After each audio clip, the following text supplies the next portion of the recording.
you stand on the side of justice.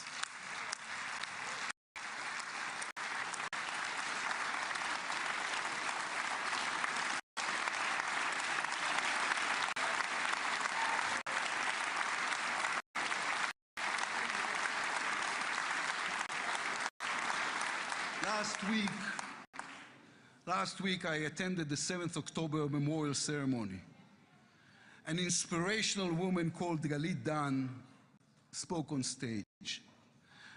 Galit had a daughter, Noya, a 13-year-old girl who was autistic like my daughter.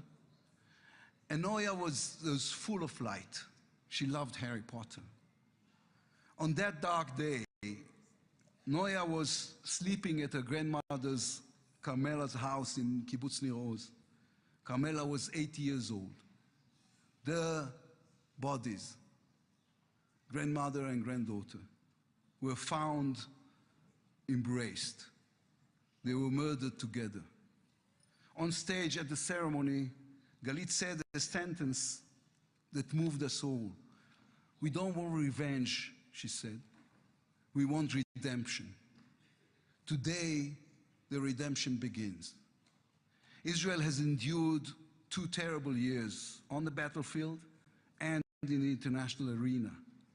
But in those 2 years, we also rediscovered our own greatness. We remember how good we can be. Our pilots who took control of the skies over Iran, our industries leading the world in technology, our civil society, which reached out to help every victim of the war. We will move forward toward a different future.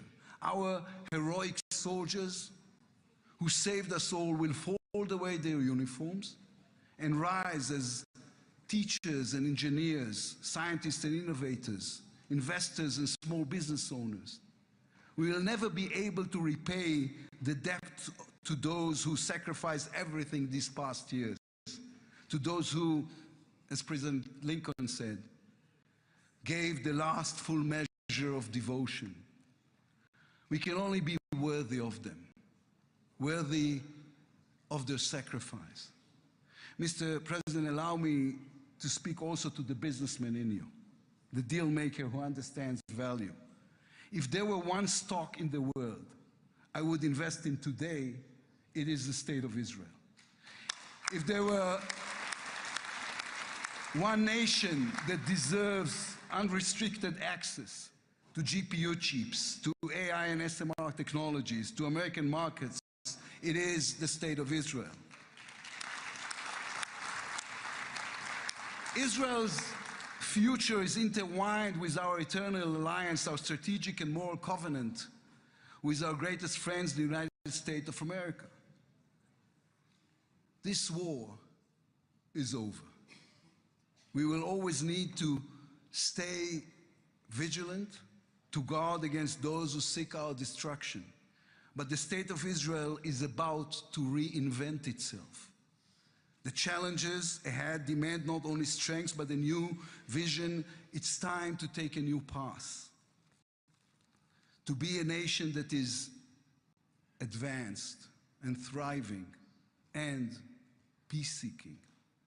We have waited for this moment, for the end of the war, for the return of the hostages, for the chance to rechannel our grief and loss into the energy needed to rebuild our nation. Thanks to you, Mr. President. Thanks to our soldiers, our lions. Thanks to the millions of great Israeli patriots who filled the streets and the square and never, not for one moment, gave up on the hostages.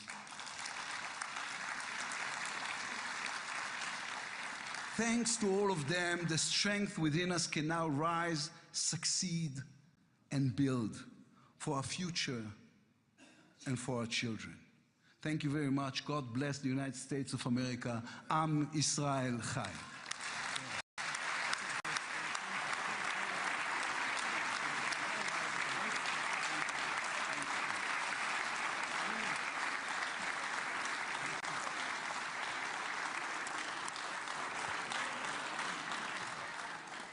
אני מודה לראש האופוזיציה.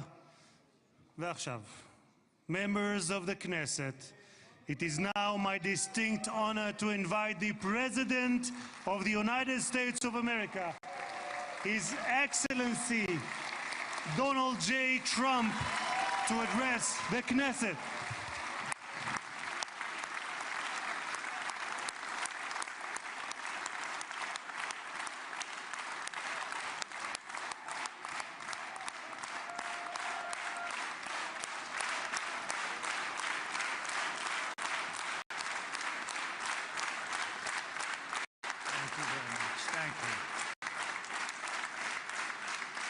Thank you very much, everybody.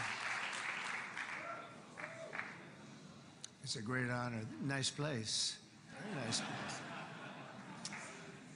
Mr. President, Mr. Prime Minister, Mr. Speaker, esteemed members of the Knesset and cherished citizens of Israel, we gather on a day of profound joy, of soaring hope, of renewed faith, and above all, a day to give our deepest thanks to the Almighty God of Abraham, Isaac, and Jacob.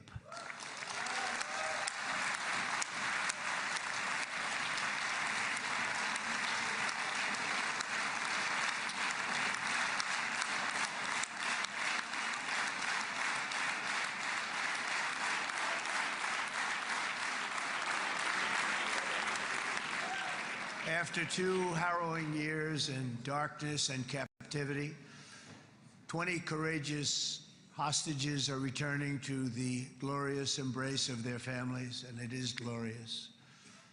28 more precious loved ones are coming home at last to rest in this sacred soil for all of time. And after so many years of unceasing war and endless danger, today the skies are calm, the guns are silent, the sirens are still, and the sun rises on a holy land that is finally at peace, a land and a region that will live, God willing, in peace for all eternity.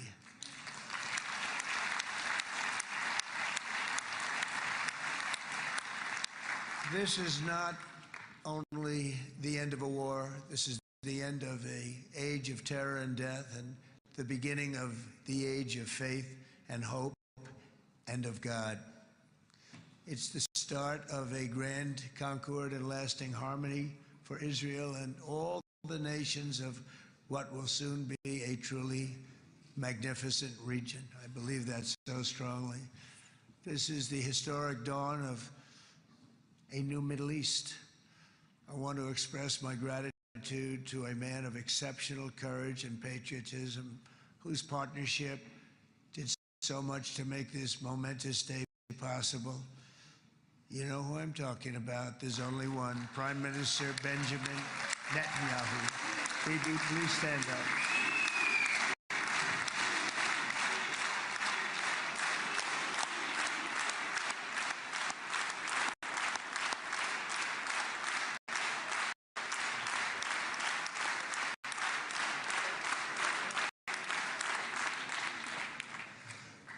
And he is not easy, I want to tell you.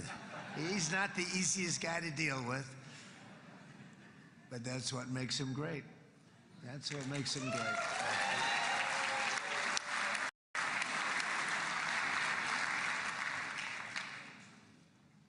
Thank you very much, baby. Great job.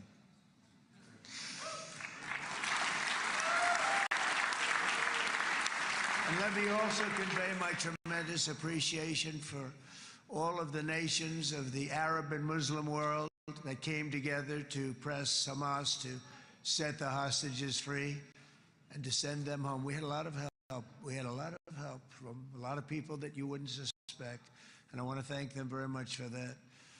It's an incredible triumph for Israel and the world to have all of these nations working together as partners in peace.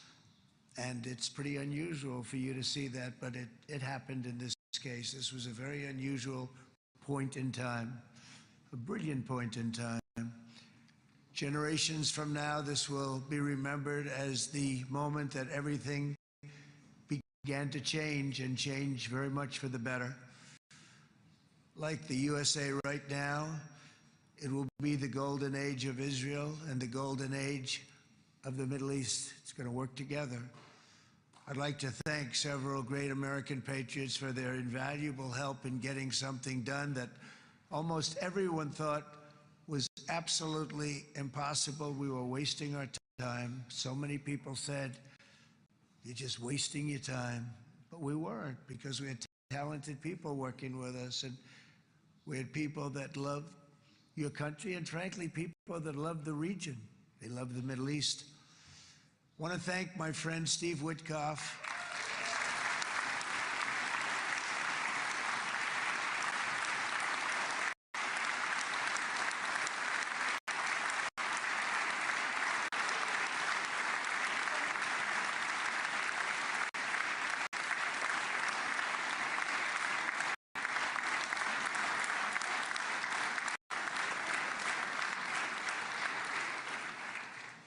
You know, Steve was chosen by me.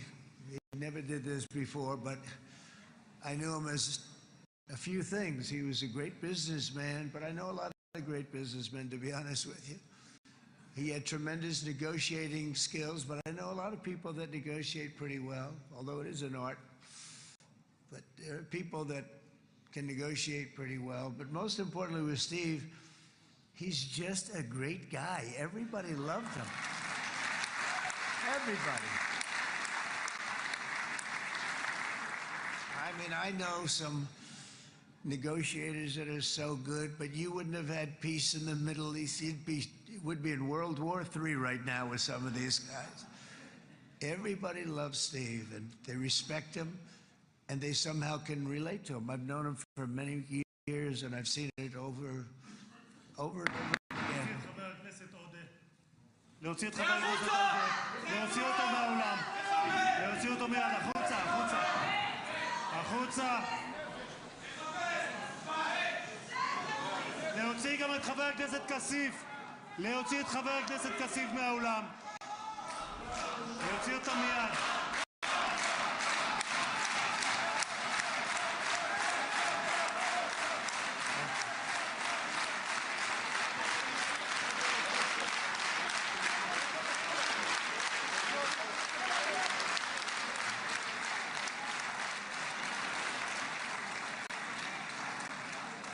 Sorry for that, Mr. President. Thank you. Please.